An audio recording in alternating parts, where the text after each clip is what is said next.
Então, aula passada nós vimos calorimetria a pressão constante, o calorímetro de copo, né? Então vamos fazer mais um exemplo envolvendo calorímetro de copo. Mas antes vamos responder algumas coisas, né?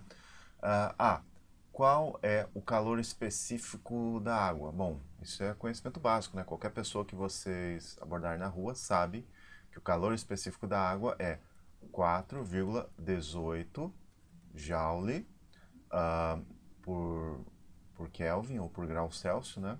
Grau Celsius a menos 1, porque a intervalo Kelvin e Celsius é o mesmo, né? Por grama. Mas é melhor a gente pôr Kelvin, viu, pessoal? Bom, qual a capacidade calorífica de 185 gramas de água? Então você sabe que o calor específico é a capacidade calorífica específica, né? Que é uma propriedade intensiva, depende da natureza do material. Veja só aqui nessa tabelinha aqui, ó, o calor específico da água líquida é 4,18. Se for da água gasosa é diferente, da água sólida é diferente, do ar é diferente. Então, o calor específico é uma propriedade intensiva. Como é o calor específico? O calor específico, aqui eu não vou pôr volume constante nem pressão constante, não interessa nesse momento, é a capacidade calorífica daquela amostra dividido pela massa. Então, a capacidade calorífica dessa amostra de 185 gramas vai ser igual à massa vezes o calor específico, ou seja, C vai ser então a 185 gramas vezes 4,18 Joule por grau Celsius por grama. Então aqui vai sair esse por grama, essa normalização pela grama, e aí você vai ter uma capacidade calorífica da amostra como um todo, não da substância. Então aí você tem uma propriedade extensiva. Então isso aqui vai dar 773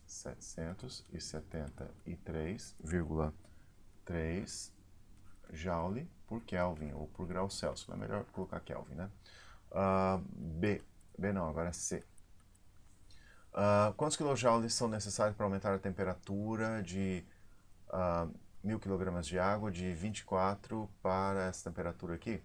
Então, nesse caso, a variação de temperatura é a temperatura final, 46,2 menos 24,6. Então, a variação de temperatura que a gente vai precisar aqui vamos lá, 46,2 menos 24,6.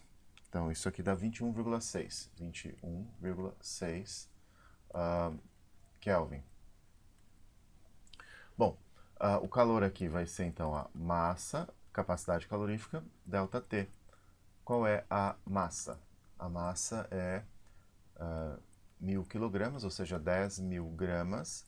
Calor específico, 4,18 Joule por grama por Kelvin. E a variação de temperatura, 21,6 Kelvin. Não vou fazer a continha aqui. Kelvin é menos 1 com Kelvin, vai embora. Grama é menos 1 com grama, e você vai ter o resultado em Joule. Façam a continha. Qual a capacidade calorífica da água? Então, a capacidade calorífica da água é o calor específico por mol. É a capacidade calorífica por mol. Cadê aqui? Qual a pergunta mesmo? É a D, né? Deixa eu pôr aqui. D. Então, vamos novamente aqui. Qual a capacidade calorífica molar da água? Molar. O mol da água pesa 18 gramas. A massa molar da água é 18. Então, essa capacidade calorífica molar da água, a volume constante, vai ser o calor específico multiplicado pela massa molar da água, ou seja, 4,18 Joule por Kelvin por grama, que multiplica por 18 gramas por mol. Então, a capacidade calorífica molar da água, isso aqui provavelmente é volume constante, então é 4,18 vezes 18 gramas por mol, né? Aproximadamente 75,24. 75,24, qual a unidade? Joule por Kelvin por mol. Vamos ver se bate aqui. Aqui, ó, 75,29 é porque a massa molar não é exatamente 18. Agora sim, vamos ao exercício de calorímetro. Então aqui nós temos o nosso famoso calorímetro de copo para a medida de calorimetria a pressão constante, ou seja, nós estamos medindo ΔH.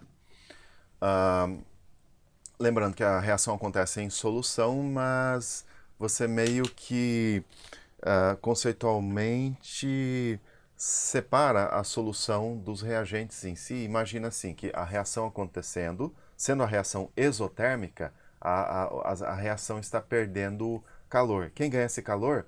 A vizinhança. Quem faz papel da vizinhança? Nesse caso, a água da solução.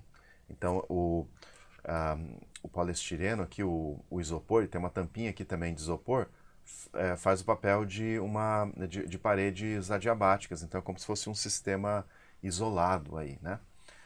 Então você tem lá 50 ml de uma solução 0,1 molar de nitrato de prata reagem com 50 ml de uma solução 0,1 molar de ácido clorídrico no calorímetro. A temperatura aumenta de 22,3 para 23,11. Então, primeiramente, a variação de temperatura é 23,11. Então, 23,11 menos 22,3. Então, dá para saber que a reação é exotérmica, que a variação foi 0,81 Kelvin. Então, você pensa assim que o calor perdido pela reação é o calor recebido pela solução. Bom, você tem 100 gramas de solução com esse calor específico aqui. Então você tem lá, o calor da reação vai ser igual o negativo da massa da solução, calor específico da solução, variação de temperatura da solução, porque você está medindo a variação de temperatura da solução. Então, o negativo aqui vai garantir que você vai ter um ΔH negativo, né, porque a reação é exotérmica. Então vamos lá, o calor da reação vai ser, qual a massa da solução? 100 gramas. A capacidade calorífica, o calor específico, tá pegando aqui o calor específico da água, 4,18 joule por grama, por Kelvin, né? Qual a variação de temperatura? 0,81 Kelvin. Então, esse calor, que é igual ao ΔH, fica. Vamos fazer a continha aqui. Esse grama e esse Kelvin menos 1 vão embora, né? Então, vai ficar menos, deixa eu ver aqui, 418 vezes ponto 81. Então, isso aqui deu 338,6 aproximadamente. 338,6 joule. Mas ele quer esse calor por mol, esse ΔH por mol. Pense que o número de mols é igual à concentração molar vezes o volume. Então, qual é o número de mol dos reagentes? São números de mol idênticos, né? Então, você vai ter lá a concentração 0,1 mol, o volume 0,05 mol por litro. Então, o número de mols de ambos os reagentes vai ser 5 vezes 10 a menos 3.